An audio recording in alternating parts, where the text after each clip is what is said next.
Prabhupada ki Jai.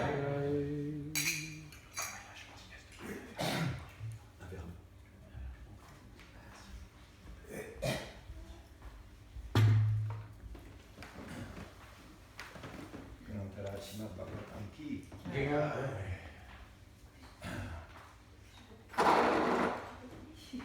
en anglais peut-être pour on parle français. On parle français. Si, on parle peut-être en français.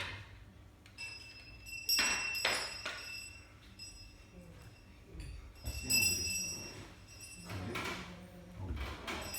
Jai Shri Shri Radha Govinda Madhava ki Jai Krishna Jai.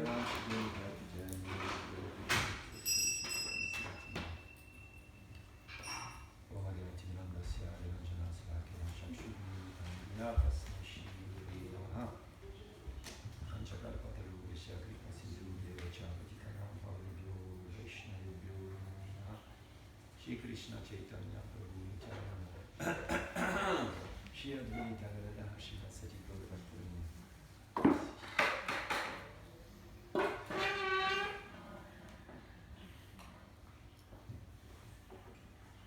Doing 49, yeah? 9, 4, 66. 66. Yesterday. So 66 is sorry, I wrote the wrong words there. you're on the right one, the wrong one. Okay.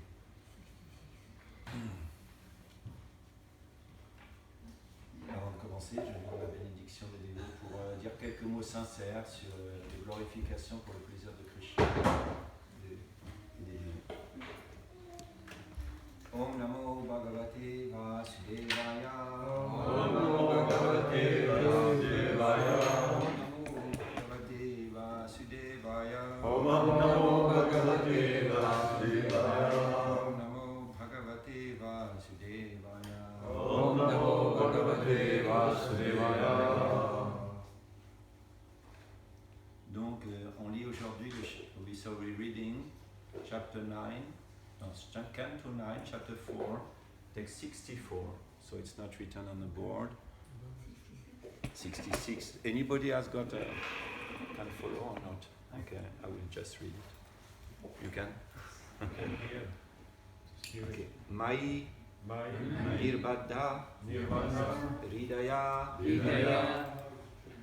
Nirbadha Ridaya Mai Nirbadha Ridaya Sadavaha Samadarshanaha Sadava Samadarshana Vashe Mam Bhaktya Vashe Kurvanti Mam Bhaktya Satstriya Satpatim Yata. It's not good. That's the good one actually. It's very fast. Very good. Wow. Mai Nirbada Ridaya Sadava Samadarshanaha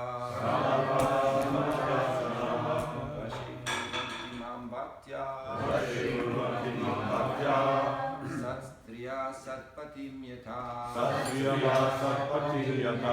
Mai Nirbada Ridaya Sadava Samadarshanaha Vashe Kurvanti Mam Bhaktya Satstriya Satpatim Yatha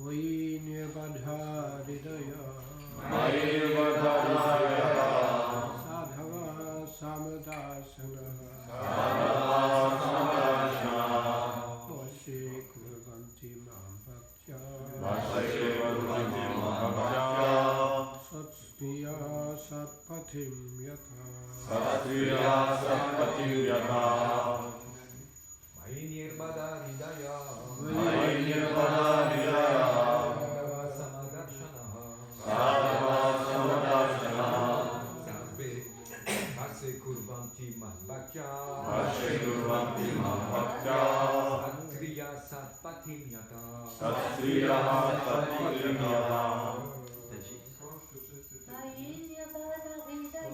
Mai Nirbada Hridaya Sadhava Samadarshanaha Ashe Kurvanti Mahbhakya Satriya Sapatim Yata Mai Nirbada Hridaya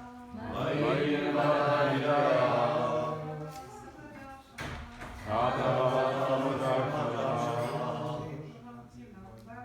Ashe Kurvanti Mahbhakya Satriya Sapatim Yata Mai, Mai, unto me, unto me, Nirbadharidaya, Nirbadharaya, firmly attached firmly attached in the core of the heart, in the core of the heart, Sadhavaha, Sadhava, the pure devotees, pure devotees, Samadashanaha, Samadhana, who are equal to everyone, who are equal to everyone, Vashe, under control, Kurvanti, Kurvanti, they make, they make, Mam, unto me, unto me, Bhaktya, Bhaktya, by devotional service, by devotional service, Satriyaha, Satriyaha, chaste woman, chaste woman, Satpatim, Satpati, unto the gentle husband, unto the gentle husband, Yatha, Yatha, as. Translation. As chaste women bring their gentle husbands under control by service, the pure devotees who are equal to everyone and completely attached to me in the core of the heart bring me under their full control. In this verse, the word Samadarshanaha is significant. The pure devotee is actually equal toward everyone as confirmed in Bhagavad Gita 1854. Brahma Bhuta Prasanatma Na Shochati Na Kankshati Samasarveshu Bhuteshu. Universal brotherhood is possible when one is a pure devotee. Pandita Samadarshinaha. A pure devotee is actually learned because he knows his constitutional position, he knows the position of the Supreme Personality of Godhead, and he knows the relationship between the living entity and the Supreme Lord. Thus, he has full spiritual knowledge and is automatically liberated, Brahma Bhuta. He can therefore see everyone on the spiritual platform. He can comprehend the happiness and distress of all living entities. He understands that what is happiness to him is also happiness to others, and that what is distress to him is distressing for others. Therefore, he is sympathetic to everyone, as Palam Maharaj said, Shochetato vimukha chetasa indriyartha maya sukaya param udvato vimudhan. Bhagavatam 7:943. People suffer from material distress because they are not attached to the Supreme Personality of Godhead. The pure devotee's chief concern, therefore, is to raise the ignorant mass of people to the sense of Krishna consciousness.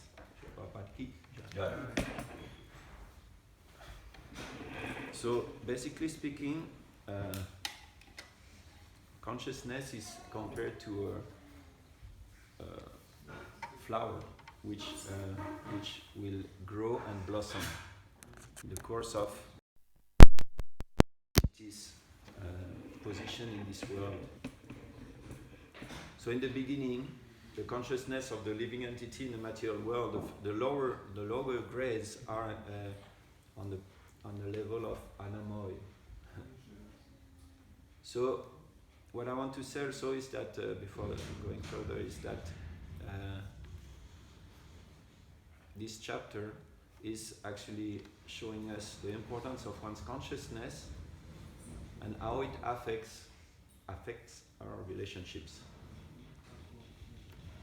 So yeah, the consciousness is starts from very low in this material world, very low grade, anamoy. Basically, you find this in animal lives. What is their consciousness in relation to others? Jivo, Jivasya, Jivanam.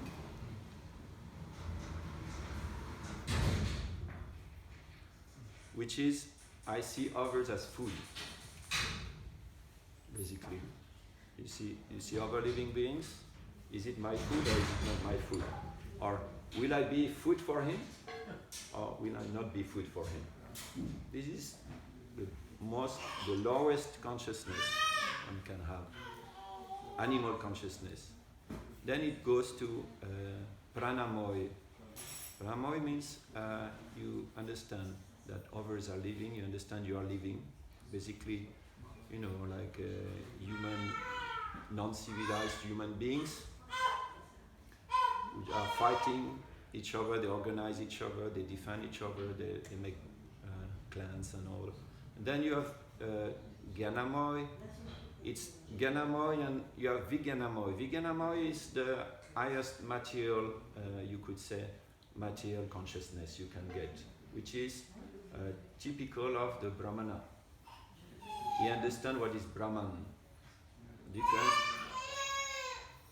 Difference between body and soul. So this is actually the highest, but it's still material. And you have to go higher than this. You have to go to the Anandamoy. And Anandamoy is can begin only in relation to Krishna, because Krishna is Ananda Mayobhyasati, is Satchitananda. Krishna is the source of bliss. So Srimad Bhagavatam actually shows different levels of consciousness in different living entities. And you could say it glorifies the position of the devotee. It shows the position of the devotee through different pastimes. It shows the difference between the devotee consciousness, the pure devotee consciousness, and other consciousness. We can find different examples where we see this, you could say, contrast. One artist, Da Vinci, he was saying when you paint something, you put the ugly next to the beautiful, the small next to the big, you make a contrast, So Srimad Bhagavatam, like this, it puts contrast. It shows us all different levels of consciousness, and it shows how the devotee is completely unique. So, for instance, you have the consciousness of the typical materialistic person versus the consciousness of pure devotee. Do you think of an example like this in Srimad Bhagavatam? Typical materialistic person, demoniac person versus... Huh? Okay, Dhritarashtra, Hiranyakashipu and Prahlad Maharaj. So this is is Surya Varya Dehinam, is the Asurya Varya Dehinam, is the best of the demons, and his son is like the best of the devotees.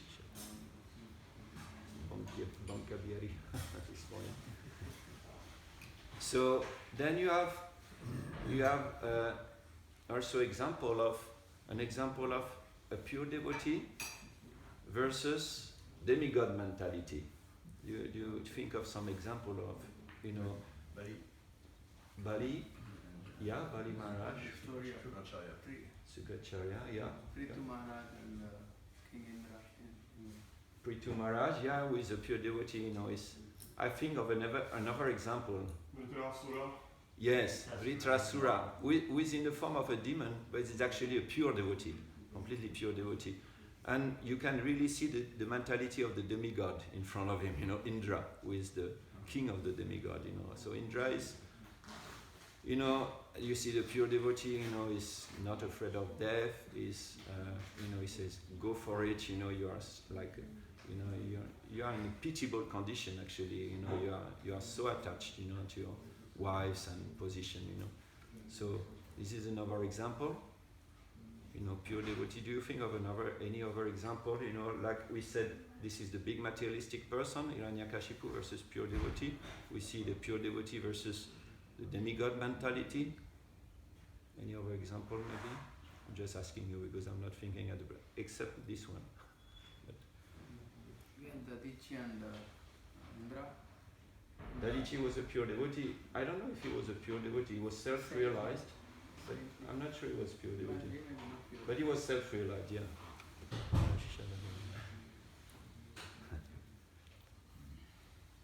So in this case, in this pastime of Maharaj Ambarish and Durvasha Muni, you see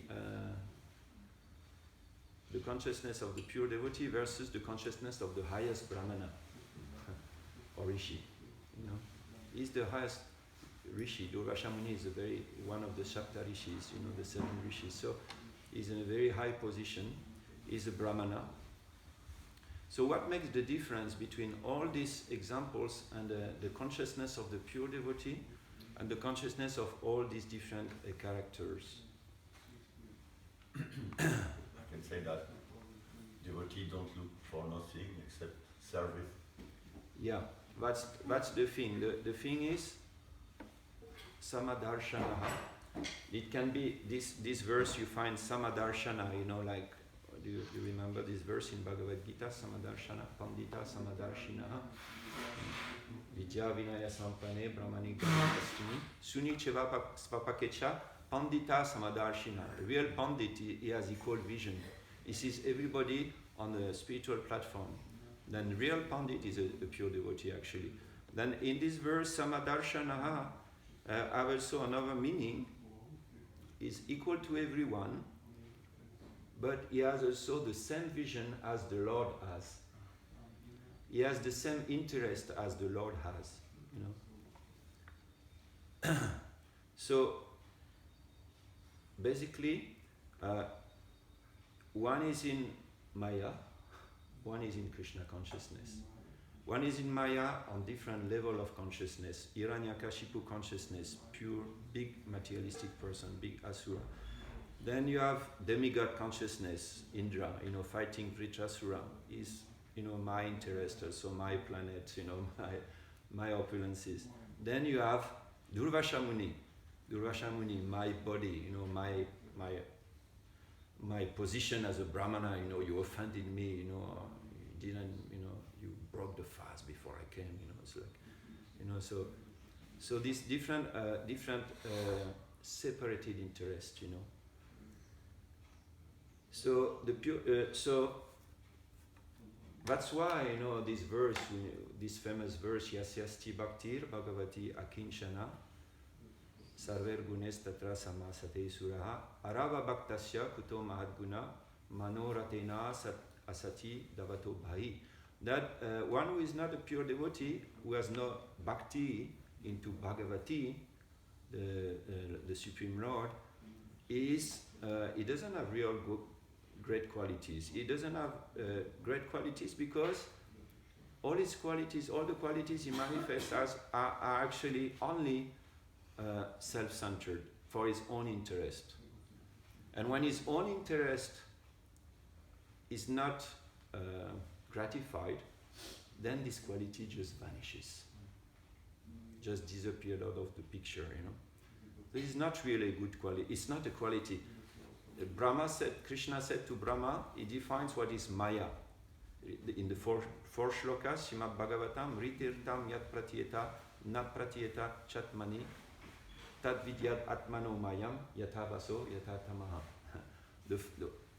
Krishna says in these 4 shlokas of Srimad Bhagavatam, he defines what is actually Maya. Maya means Rite Artam Nat Pratyeta Chatmani. Rite means without a relation to Krishna. Tat vidyat atmano maya. Tat vidyat. You should know that this is actually my Maya. What has no relation to me, with me, is actually my Maya. It is yatabasa yatatamaha. It is like a reflection, abas, reflection into tamas, into darkness. This is not really, it's not real, it's just like a reflection. It can, what you know, a shadow, you know, sometimes you see a light reflected, you know, and then it disappears, then it appears and disappears, you know. So the qualities of a non-devotee are like this. And Srimad Bhagavatam shows all these examples of personalities who are not fixed on Krishna, who actually has who are disconnected from Krishna. And it shows their character, qualities and defects, and it shows the real qualities of the devotees. So this is a contrast, typical contrast, this pastime between Durvasha Muni and Ambarish Maharaj. Actually, I read yesterday in a commentary of Vishal Chakravarti Thakur, here is the word Vashe Kurvanti Mam Bhaktya, that Krishna says the pure devotee brings me under his control. And he says, Vishal Chakravarti Thakur says that Krishna says to Durvasha Muni, you are Durvasha. Vasha means control, and Dur means difficult. You are difficult to control, It's another, it doesn't write the same as Durvasa Muni, but it's like, it's Durvasha. It's very difficult to control. So this is the difference. Aligning one's interest with Krishna's interest. This is what makes a devotee is putting aside his own personal interest and is putting Krishna's interest first. A typical example, of course, is the example of Arjuna in Bhagavad Gita, who puts first his interest at the beginning of Bhagavad Gita. Then by the end of Bhagavad Gita, after he received knowledge, he puts Krishna's interest first. So we understand that the difference between bhakti and all the other, all the other practices. But even in bhakti, it's not that from day one we are getting rid of this mentality of my interest, Krishna's interest. And that makes the different levels of devotees. Kapila Dev describes to his mother the devotional service in the three modes of material nature. He describes that devotional service in the mode of ignorance means one can practice devotional service, but he can be violent, he can be angry, he is revengeful. This is actually devotional service in the mode of ignorance. It is called separatist again. One doesn't see other living. First of all, one doesn't see other living entities as spirit soul. What to speak of seeing them as devotees, and it doesn't have Krishna's interest in mind. Then you have devotional service in the mode of passion. Devotional service in the mode of passion means you practice devotional service for some gain. You want to gain a position, or you want to get honor, or you want to get material profit. So this is again this is a separatist mentality. And even in the mode of goodness, devotional service in the mode of goodness, you practice it to become free from the bondage of fruitive activities. Means like you're still interested by yourself, but it's the best of the three. But pure devotional service means, Kapila Dev says, that you don't even want the 5 kinds of liberation. You just want to please Krishna. One time, one devotee told me one thing, I remember, what was his name? Kaliyapani Prabhu? He said one small sentence, and it shocked me. He said, there is a difference between I want to do something for Krishna and I want to do something to please Krishna. Because we may say, I'm doing something for Krishna. But, I want to do something for Krishna, but, it's basically karma yoga.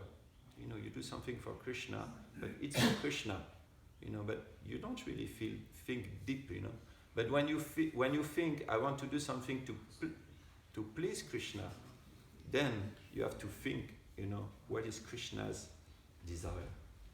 What is Krishna's desire? What is Krishna's interest?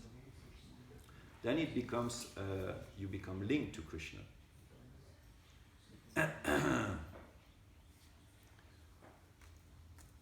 So when one's actually so the difference also between all these characters and pure devotees, that one is taking shelter of Krishna, and you could say on another angle, and others are taking shelter of something else, whatever it might be, you know. And they can show some qualities, but as we said, you know, they are temporary, they are manifest sometimes non-manifest. But a devotee, he manifests the 26 qualities. And it is said amongst these 26 qualities, there is some which are mukhya, which is primordial, and there are some which are secondary. Do you know which one is primordial and which one are secondary? Actually, amongst the 26 qualities, there is only one which is primordial, and all others are secondary. The one which is primordial is Krishna Eka Sharana, means he's taking only shelter in Krishna. And because of this, he's developing all the other qualities. They are coming secondary, actually. So as we see in Maharaj Ambarish, he was completely absorbed in Krishna, and because of his absorption, he developed tolerance, he developed, you know, austerity, he developed forgiveness. All these qualities are coming naturally. Yeah. So when we act in devotional service, the Srimad Bhagavatam shows us that we should actually always have this in mind. What is Krishna's desire? What is Krishna's interest? You know, what is my spiritual master's interest? Because this will save us from this separatist mentality. There is a nice pastime of Lord Jagannath in this regard. I read it recently. This is this pastime shows how even a devotee, a very great devotee, can sometimes, in the name of devotional service, do something which is not pleasing to Krishna, and the result will be different than if he does it for Krishna. So this is the story of the King Purushottam Dev. He was living just before Chaitanya Mahaprabhu. Purushottam Dev. He was the king of Puri, and he was conquering. He was a great devotee. He was a great devotee, pure devotee of Lord Jagannath, and he was conquering South India. And one time, as he was conquering, he came to Kanchi in South India, and in Kanchi there was another king which was Swallow Nishin Narasingha. He was also a great king, and they made alliance. They didn't fight together, and King Narasingha he appreciated Purushottam Dev. So in order to make an alliance, he said, "I'm going to give you my daughter as a wife. I'm going to offer my young daughter to you as a wife." So his daughter was called Padmavati. So, but the wedding couldn't take place immediately. So the king Purushottam Dev, he went back to Puri. And after some time, Narasingha, Swallow Narasingha, he sent his daughter. He couldn't go personally. He sent his minister, and he sent his daughter to King Purushottam Dev, and in order to arrange for the wedding. But when they arrived, it was time for Ratha Yatra. And lo and behold, as they say, what did he see? What did they see when they arrived? They saw the king of Puri sweeping the road. What is this, you know? He's doing the work of a chandala, you know, he's like a low-class person, you know. So immediately, the minister took the daughter and said, "Bye-bye, we go back, you know." And he told the king, Swallow Narasingha, "You cannot marry your daughter to this person. He's sweeping the floor." So when Purushottam Dev heard about this, he was very much offended, not personally, but because, you know, sweeping in front of Lord Jagannath is not an ordinary sweeper's business. It's sweeping for the Supreme Lord. So Swallow Narasingha had actually offended Jagannath in doing this. So immediately, he was so offended that he collected all his big army, and he said, "Let's go and give a lesson to this Swallow Narasimha. And he went all the way to the south. He was so angry that he offended Jagannath like this. And he went to fight, but he was soundly defeated by Swallow Narasimha. And he escaped with just a few men. He went back to Puri. And he was so despondent because he thought, my Lord, I went to defend your honor. So actually, on the way, he went and he met a sage, a pure devotee, who was living in a small hut. And he was so sad, he was so despondent. So he went to see this sage. He told his story, he told, how is it, I went to defend the honor of Jagannath and I was soundly defeated. How can be, Lord Krishna says, my back devotee will never, be vanquished. And so the sage said, did you go, before going to battle, did you go and ask permission of Lord Jagannath? Did you go ask the blessings? Oh, no, sorry, I didn't go. So he went back to Jagannath Puri and he asked forgiveness to Lord Jagannath, and he said, but how can this be? Now, still the offense is still there, So one little later, he had a dream, and in this dream, Jagannath appeared to him and said, you go back again to fight, but this time, I will come along with you with my brother Balaram. I will accompany you and I will fight with you. Wow. So the king woke up and he was excited, and he told the news, and the news spread in the kingdom of Jagannath Puri, and he said, let's go back, let's go, go again. And the word spread that this time Krishna Balaram will go with us, so everybody wanted to join the army, the lame, the old boy, the young boys, old people, they all wanted to go this time. So they made a new army, lame people, old people, boys, and they started their journey but the king was thinking, wow, is he really going to come? I don't see him, I don't see Krishna and Balaram. He was a bit doubtful, was it really only a dream, But actually, further on the path, further on the road, few kilometers before, there were two soldiers riding, one riding on a white horse, one riding on a black horse. And these two soldiers were riding, galloping on the road, and suddenly, and on the way, they saw an old lady selling some lassi, some drink, and they stopped, and the lady was on the road, so they stopped and they said, what are you selling? I'm selling lassi, and she was enchanted by their beauty, and they said, okay, we're thirsty, give us some of your lassi, and they said, we don't have any money to pay you, but here, takes this is some jewel, you can take it, They gave them some jewel to pay for the lassi. And they went.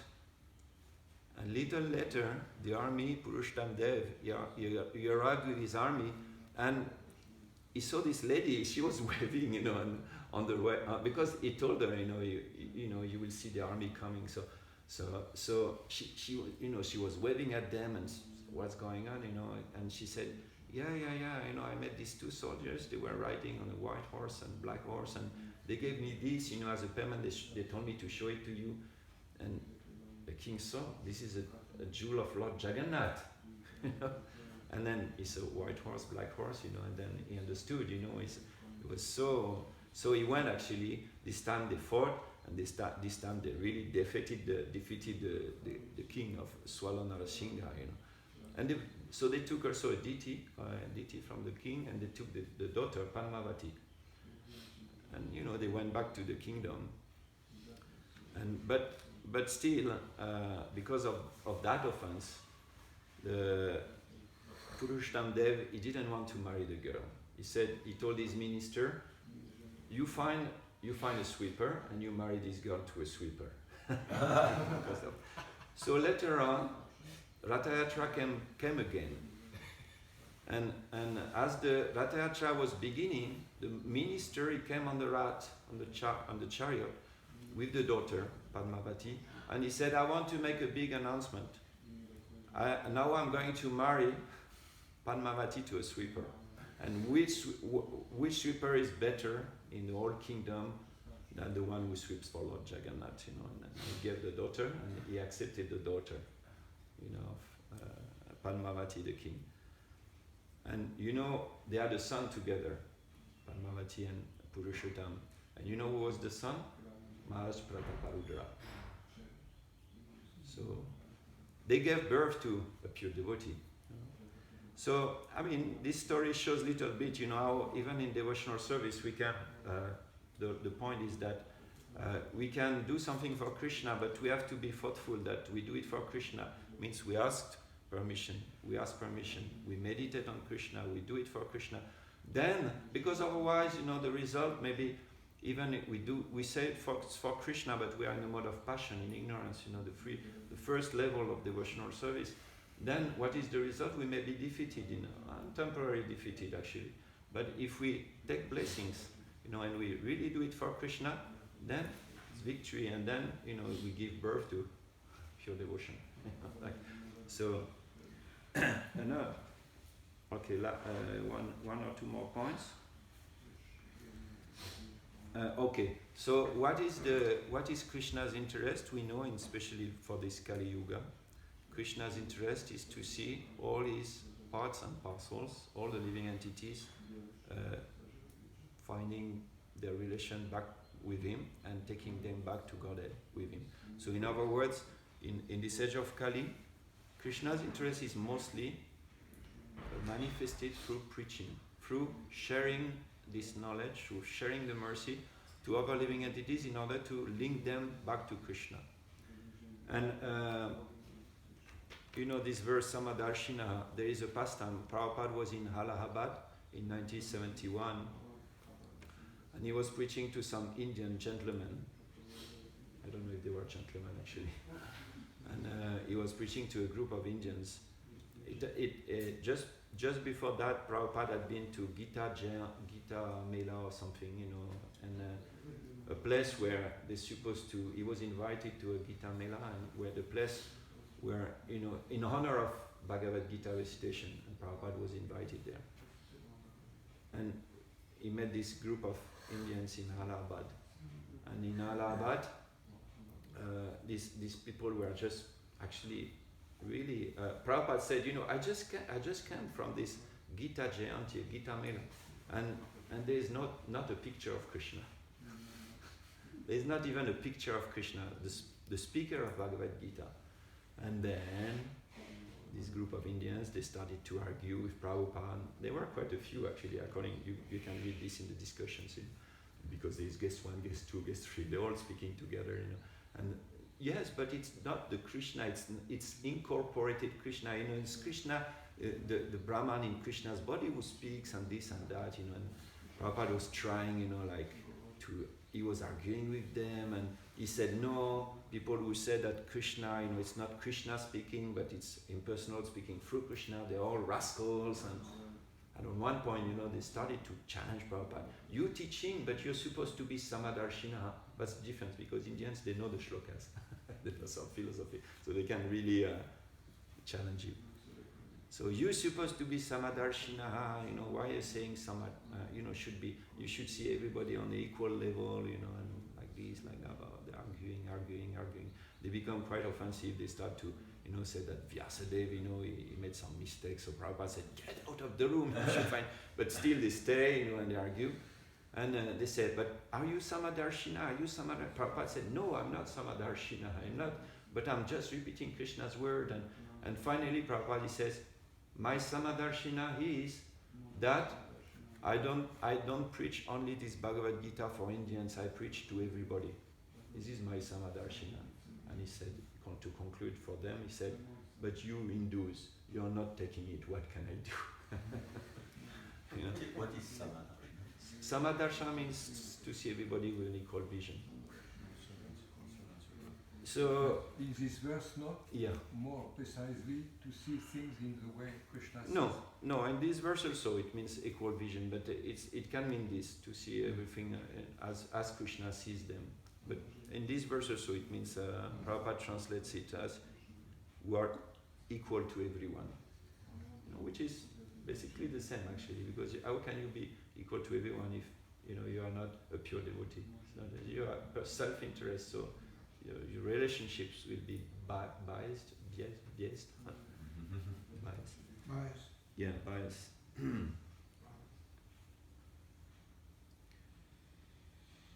So in conclusion, one who is really Samadarshana is he will actually take Krishna's interest and he will preach because Krishna's interest. This famous verse that Bhakti Swami sang, what is that? The Gita, Tavakatamrita Tapta Jivanam Kavibiriditam Kalma Nashanam Shavana Mangalam Shimadatatam Buri Dajana. I don't remember the few last verses. So Tavakatamrita, your Amrit, your Kata, Krishna Kata, Tapta Jivanam, it actually gives actually solace to the suffering living entities in this world. Tapta Jivanam. Tapta means actually, you know what? Tapta Kanchana Gaurangi. Tapas. What means tapas? Yeah, and it means also heat like fire, because usually they do austerity around. They have a fire around, and they do austerity. So Tapta Jivanam literally means suffering living entities. It means like they are burning. Tapta. They are like Tapta Kanchana, a molten gold. It's so hot. Molten gold. Tapta Kanchana Gaurangi. So Tapta Jivanam. It's like they are being burnt, fried in the pan. Like Maharaj Yudhishthira. He asked this question in the Mahabharata. What are the news? The Rakshasa is asking. The Yaksha is asking this question to Maharaj Yudhishthira. What are the news in the material world? And he said the news are that everybody is being fried in this material universe, which is like a pan, and all the living entities, they are being fried by, they are being steered with time. The spoon of time is steering them, and there's fire underneath, and this is the news. So Tavakatamrita Tapta Jivanam Kavibiriditam Kalma Nashanam. Kalma Nashanam means it burns all the impurities. Just to listen to Krishna's topics, Krishna's pastimes, it burns all the impurities. Shavana Mangalam, it brings all auspiciousness. Srimad Atatam, it possesses all opulences, all beauty, and so it is. So those who actually give this message to the Lord, they are Buri Da Janaha. Buri means like a treasure, means like a real riches. So they are Buri Da. They give Janaha to the people. They give the real treasure to the people. So this pastime of Ambarish Maharaj and Durvasha Muni shows really this difference between self-interest, and Krishna's interest. Hare Krishna. Any question? Yeah. I'm not sure to understand very well the verse, but it looks like the woman is our way to understand better the bhakti. A woman? No. This is an analogy. I read the verse again. A chaste woman brings their gentle husband under control by service. As chaste woman, the pure devotees who are equal to everyone and completely attached to me in the core of the heart bring me under their full control. It's an analogy, that because the wife, she's chaste and submissive, by this submissiveness, by this chastity, she brings the husband under control. That's the power of the wife, actually. And so the pure devotee, because of their submissiveness, taking shelter in Krishna, they bring Krishna under their control. So we have to try to develop the quality of a pure chaste wife. It's not we have to compare. No, we have to try to develop the quality of a chaste devotee, disciple. But this is an analogy. Yeah. So it means the quality of a chaste wife is very high. Yeah, very. But you notice it would please. I think it would please some lady who is not here today. It's Sat Striya Satpatim. A chaste woman with a Satpatim, gentle husband. Gentle husband, Satpatim. Both are. Yeah. Thank you. is another example of Prabhupada fighting with some rascals. Because many times he looked like he's arrogant, Prabhupada, from a material point of view. He was, I think, in Japan, there was a program. John was telling in his book. Yeah, there's a program. He makes a drop. He's made a little drama of it in his book by Joyce. Oh yeah. From I forgot the name of the town. Anyway. Yeah, there was a program, and there was, I think, some Indians had arranged the program. Kobe was the thing. Yeah, Kobe. Yeah. Kobe. And there were different speakers. So there was one Mayavad speaker who sat on the Vyasasana. Prabhupada was speaking first. Yeah. Mm-hmm. And you know the story maybe. And then Prabhupada finished his speech, and then the person who arranged the program, he said, okay, now Swamiji, please step down and let the next speaker come, who was a Mayavadi. And Prabhupada didn't move. He just said it, he didn't want that Mayavadi to come up and sit and speak. So finally, the Mayavad speaker had to sit on a chair in the audience. You know? So it looks like he's arrogant, but he's doing it for Krishna. Yeah, but the thing is, Samadarshina, that was the point I wanted to make also, Samadarshina, seeing everybody with an equal vision and treating, but it means treating them differently actually. Treating everybody differently. But inside you have the same vision. You see them as devotees and you see also their interest. But it means you treat them differently. You know, they want to treat people in the same way, you know, like New Age, or, you know, New Age means like impersonalist basically. But actually they have a different vision inside. They have a different interest inside. We have the same interest inside, with same vision, but we treat them differently. And each different, you know, treatment is for the good of the person. You know, like we like, for instance, a demon, we don't confront him, we ignore him. Why? Because if we confront him as a devotee, he will make more offenses. You know, so we ignore him. You know, an innocent person, we give him. You know, we give him Krishna consciousness. You know, and of course, you know, a devotee, that's a total other subject, you know, the relation with devotees also. You know, how we behave with devotees, you know, we have to be careful also, of course. We treat different devotees in a different way. That was another part.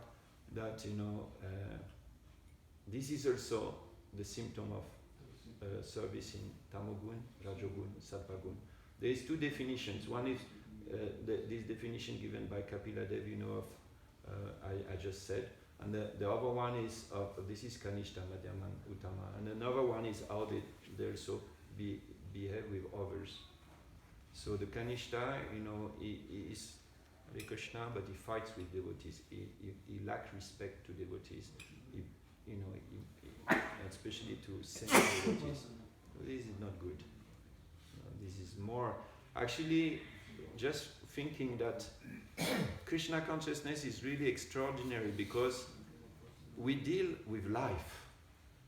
We deal with life. You know, in the material world we are sleeping, we are completely dumb. You know, we don't realize even anymore. You know, we see other living entities as food, as objects. You know, or even human beings. You know, we're on the mode of passion ignorance. They see human beings as facilities for their own enjoyment, but the more we progress in consciousness, the more we become sensitive, absolutely sentient. You know, absolutely sentient means, and it's like, but it's really high, and it's at the same time it's like having you know, like shaving with a blade, you know, a razor blade. You know, it's you have to be very careful because you're dealing with living entities, and the more you progress, you know, the more you get to associate with refined people, with refined consciousness. Refined means less and less tamogun and rajogun. Then they are very refined, you know, pure. Then we say pure devotee means a devotee, normal devotee actually. We have, sometimes we say pure devotee is like, you know, 6 arms, 4 legs, you know, and something. Pure devotee is a devotee. it's just without tamas and rajas, you know, which is actually extraordinary. But it's like very, you know, it's like, it's like very refined. So we deal with living entities, and we get trained because in the spiritual world there is only living entities. There is there are no things, you know. Even things are living entities. We work on living entities. We cook with living entities. Everything is living entities. So our consciousness has to be aware, and we don't have to develop this independently. We develop this in relation to Krishna. You know, we take shelter of Krishna. We remember Krishna, and then we can remember the link. The relationship with Krishna with all living entities. That's why in the morning we chant Hare Krishna, and we have to really, you know. I'm saying this for me, definitely, you know, we have to bring our mind back to, you know, hearing and trying to develop this relation to Krishna. If we water the root, we water all the living entities. You know, Yasmin to stay, Jayam to stay. If we satisfy Krishna, we satisfy everybody. So we have to, you know, link to Krishna through this chanting specifically. You know, and really deeply, you know, during this time, be with Krishna. And simultaneously, we deal with other living entities, you know, in the different modes, and we deal with devotees. So it's like, very refined, very. Jaya, stop here. Thank you. Srimad Bhagavatam ki. Jai. Prabhupada ki.